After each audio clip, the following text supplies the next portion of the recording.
Bienvenidos al programa Abogacía Digital, el espacio en el que confluyen las tecnologías y el derecho. Programa de la Barra Mexicana Colegio de Abogados. Soy Paulina Morfín y hoy platicaremos de la revolución digital en el ámbito internacional. Abordaremos temas como la ciberseguridad, la ciberdelincuencia, la protección de datos personales y el uso de la inteligencia artificial a nivel internacional. Para ello, tenemos como invitada a la maestra Ana Correa. Ella es egresada de la Escuela Libre de Derecho, profesora de Derecho Internacional Público en la misma institución educativa y además ha representado a nuestro país en diferentes organismos internacionales como la UNICEF y la OEA. Comenzamos.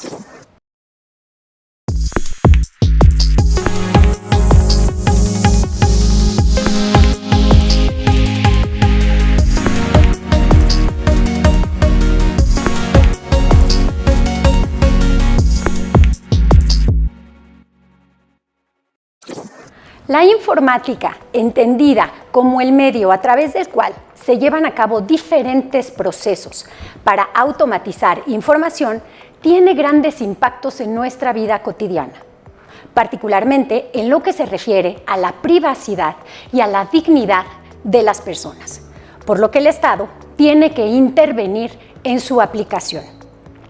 La regulación de las tecnologías de información resulta de gran relevancia, toda vez que su base o su fundamento lo encuentra en que no solamente es un medio para poderse comunicar entre los particulares, sino que constituye una gran base de almacenamiento de datos cuyo uso puede tener grandes implicaciones en la vida de las personas, pero también en el poder público. Los estados se han dado a la tarea de regular la implementación de la informática, pero también la existencia de las tecnologías de la información, mediante la creación de nuevos ordenamientos normativos o la modificación de los ya existentes. Algunos de los temas que abarca esta nueva regulación van enfocados al uso de la inteligencia artificial, esto es, a la existencia de diferentes mecanismos, procesos o algoritmos que, a través de la captura de información, permiten arrojar diferentes o posibles escenarios de solución ante casos que se presentan. Otro de los elementos que regula también el Estado va referido a la protección de datos de los particulares y a definir quién es el órgano o la autoridad que puede tener acceso a ellos. Y finalmente, salvaguardando en todo momento los derechos humanos para que no sean violados a través del uso de nuevas tecnologías. Así, la comunidad internacional está enfocada en promover el uso de la inteligencia artificial y de las nuevas tecnologías para el crecimiento económico de los países. Sin embargo, dicha información ha sido en muchas ocasiones utilizada por parte de ciertos estados para afectar a sus enemigos, lo cual comienza a generar ciberdelincuencia, porque la información que se encuentra contenida en las aplicaciones, en las plataformas, en las redes o en las bases de datos es vulnerable, lo cual genera que exista ciberdelincuencia, por lo que también es una tarea o es un reto fundamental que los estados deben observar. Ana, qué gusto tenerte aquí, que hayas aceptado la invitación para platicar con nosotros respecto del impacto que tienen las tecnologías de información en el ámbito internacional. Mil gracias a ti, Pau, por la invitación y por la inquietud de tocar estos temas tan importantes, sobre todo en estas fechas que nos ha tocado vivir, donde se han convertido las tecnologías de la información en el día a día, pero también en una de las fundamentales amenazas a nuestra seguridad como ciudadanos. Oye, Ana, ¿qué retos tienen la comunidad internacional ante estas nuevas tecnologías? Esto es súper importante, Pau, porque las nuevas tecnologías no son una materia que se pueda regular exclusivamente en el ámbito nacional y que cada país establezca sus propias legislaciones y su propia regulación. ¿Por qué? Porque las tecnologías de la información trascienden las fronteras. Entonces estamos ante un escenario que algunos doctrinarios lo han querido asemejar a lo que es el espacio ultraterrestre, ¿no? Que no le pertenece solamente a una nación, sino que requiere de la colaboración de toda la comunidad internacional para encontrar la mejor regulación. Entonces, en estos momentos, la comunidad internacional está preocupadísima cómo buscar las mejores soluciones que le convengan a todos, a países que tienen alto acceso y alto desarrollo tecnológico, como a países que no han logrado incorporarse todavía a este escenario de las tecnologías de la información. Y en este sentido, Ana, ¿qué mecanismos tiene la comunidad internacional o qué mecanismos ha echado a andar para poder comenzar con la regulación y con la supervisión de la implementación de las nuevas tecnologías?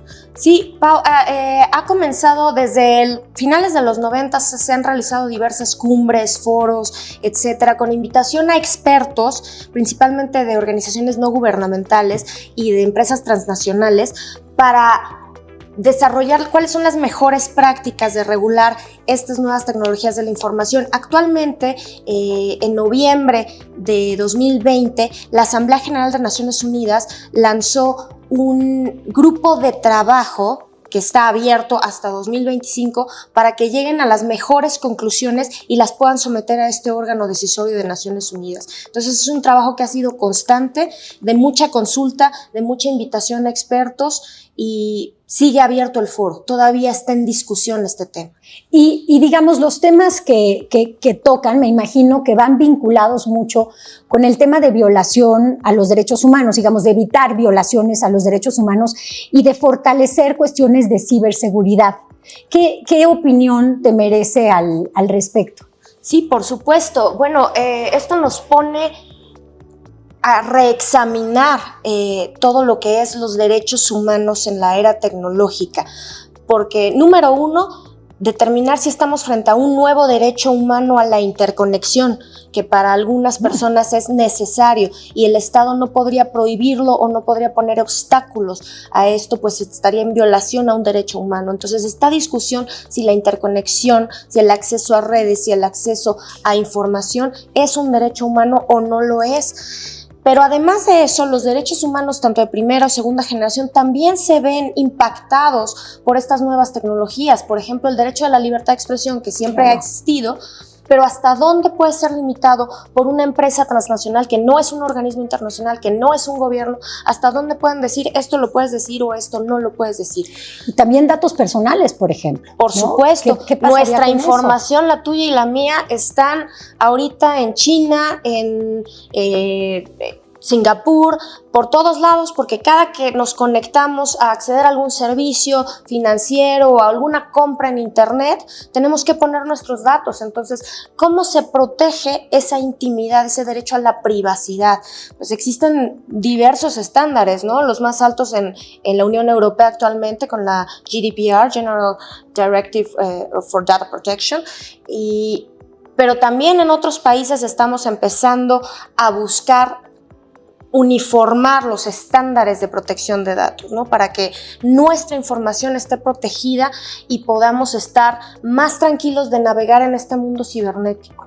¿Y en qué consiste precisamente esta regulación? ¿Qué abarca la regulación para que se puedan ver protegidos los derechos humanos ante el uso de nuevas tecnologías? Bueno, en primer lugar, los derechos que tiene un titular a sus datos, el poder decir, quiero ver mis datos, quiero comprobar mis datos, corregirlos u oponerme a que se utilicen, los famosos derechos ARCO, ¿no? Yo quiero tener el control de mis datos, no son propiedad tuyo. Cuando yo te los entrego para que efectúes una compra, efectúes un registro, no te estoy dando la propiedad de mis datos, siguen siendo míos. Entonces, el control debe continuar en el titular. Pero además de eso, se tienen que establecer medidas, tanto tecnológicas como jurídicas, como sociales, que prevengan un mal uso de esta información y que establezcan consecuencias para este mal uso. Oye, Ana, ¿y cómo salvaguardar, por ejemplo, la seguridad informática de todos estos datos? Porque ahorita se me ocurre, mientras platicamos, abordas el tema de datos personales, pero ¿qué pasa con los datos de los gobiernos? Con la base de datos que se tiene respecto a las personas infectadas con COVID o las personas que se encuentran vacunadas o quién tiene o ya tuvo acceso a un apoyo económico por parte del Estado para adquisición de vivienda. ¿Qué hacemos con la seguridad de esa información? Es importantísimo establecer estándares internacionales para que ni siquiera los propios gobiernos puedan tener un acceso ilimitado a estos datos y utilizarlos más allá de la finalidad para la que fueron entregados. Es decir, si son datos para salud, para vacunación de COVID, ese es el único fin para el que se pueden utilizar y no para otra cosa.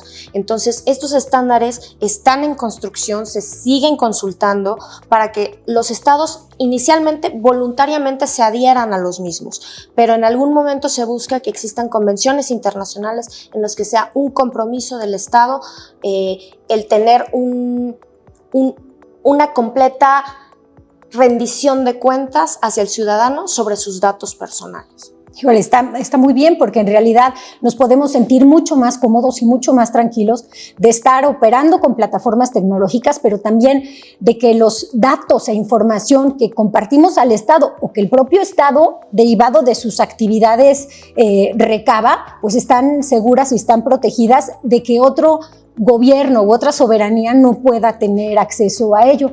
Oye, Ana, otro tema que a mí me gustaría que abordáramos y particularmente resulta de gran interés para las nuevas generaciones de abogados es la inteligencia artificial. Me encantaría que nos platicaras qué es la inteligencia artificial y cómo se ha venido regulando internacionalmente. Es un tema importantísimo y súper actual porque la inteligencia artificial es una programación a base de algoritmos, de modo que el sistema va aprendiendo. Por ejemplo, en Amazon, si tú constantemente compras juguetes, ¿no? Que es mi caso para mi hijo, constantemente le compro dinosaurios, el sistema solito va aprendiendo que tus compras favoritas son dinosaurios y te va ofreciendo dinosaurios. Esto es a base de algoritmos, de fórmulas matemáticas y tecnológicas.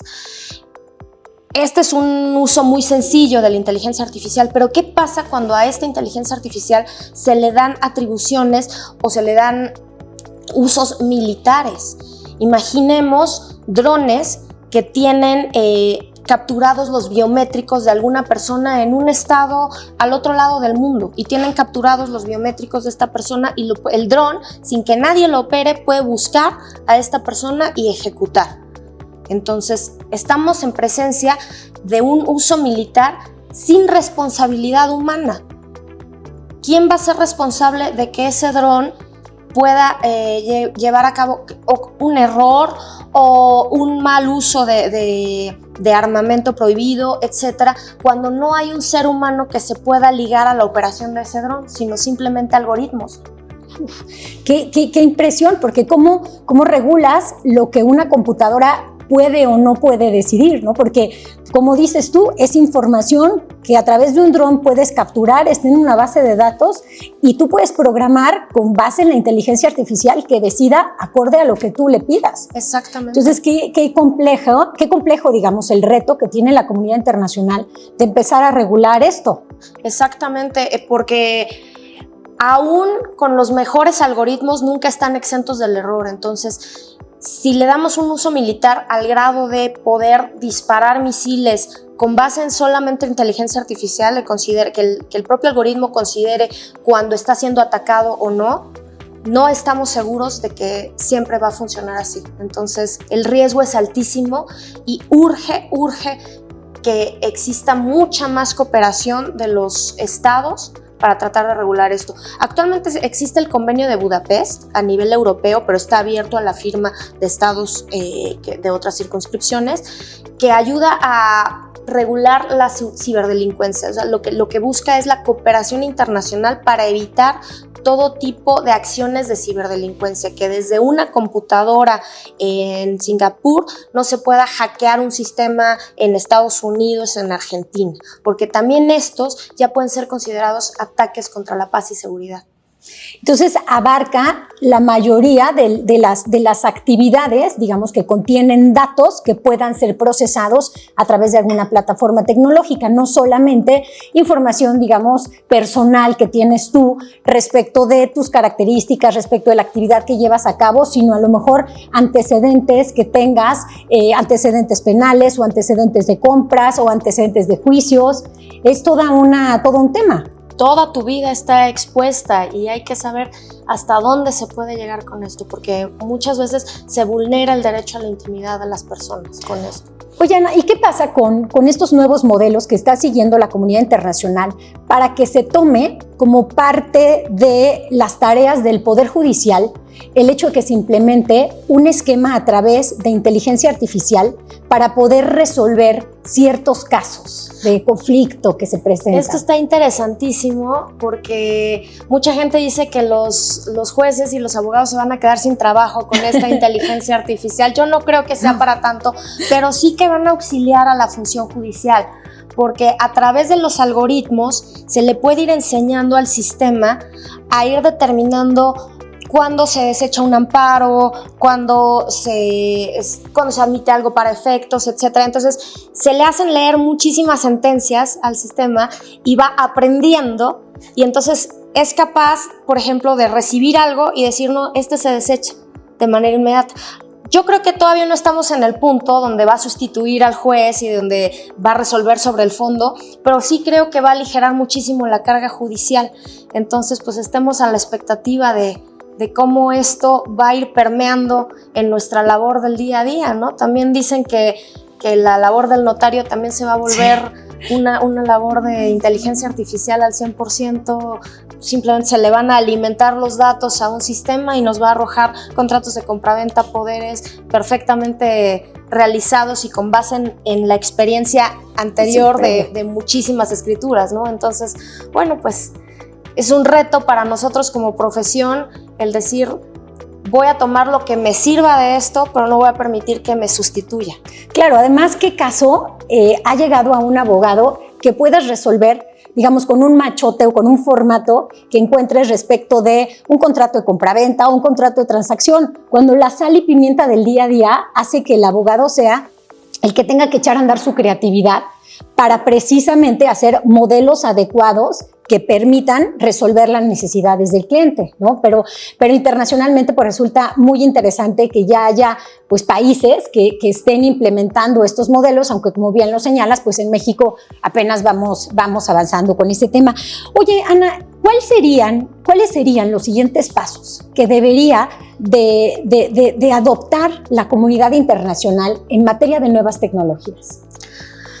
Pues, primero que nada, creo que hay que repensar muchos de los conceptos internacionales clásicos que ya teníamos aprendidos. Por ejemplo, desde los sujetos de derecho internacional, que sabíamos que era el Estado, los organismos internacionales, recientemente el individuo, y deja de contar. Creo que hay que repensar qué papel juegan las ONGs y qué tanta subjetividad internacional pueden llegar a tener, o las mismas corporaciones transnacionales, las Big Tech.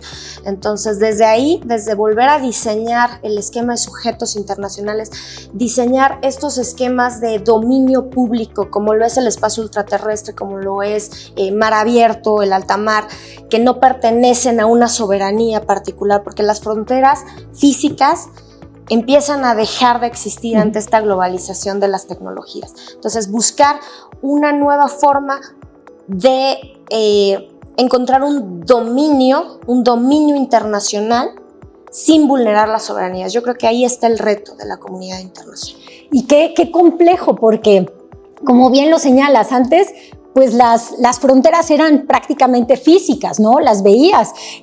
Hablamos hoy de establecer incluso hasta muros, ¿no? Sí. Cuando es completamente claro que las fronteras ya no existen entre los países. O sea, probablemente a nivel de legislación, a nivel de jurisdicción, tengamos perfectamente definido hasta dónde puede actuar un Estado.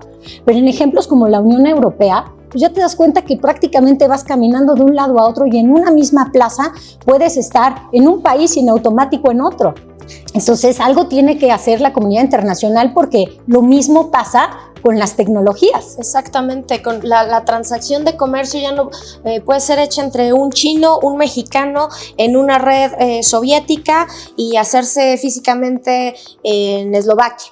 Entonces, ¿qué país va a tener jurisdicción? Ya estos nacionalismos del siglo pasado ya no nos están funcionando con el escenario que ahorita tenemos en comercio exterior, en propiedad intelectual, en seguridad.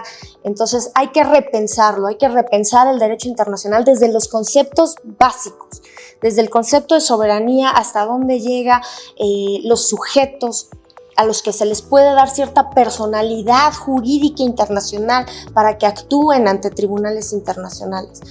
Yo creo que todo esto les va a tocar a las nuevas generaciones desarrollarlo y es un gran reto, pero creo que están listos para eso. Precisamente, Ana, con eso quería concluir nuestra plática. ¿Qué retos enfrentarían tus alumnos, por ejemplo, en la Escuela Libre de Derecho, todos aquellos jóvenes abogados que comienzan con su carrera y que tienen interés o intención de enfocarse al derecho internacional respecto de las nuevas tecnologías?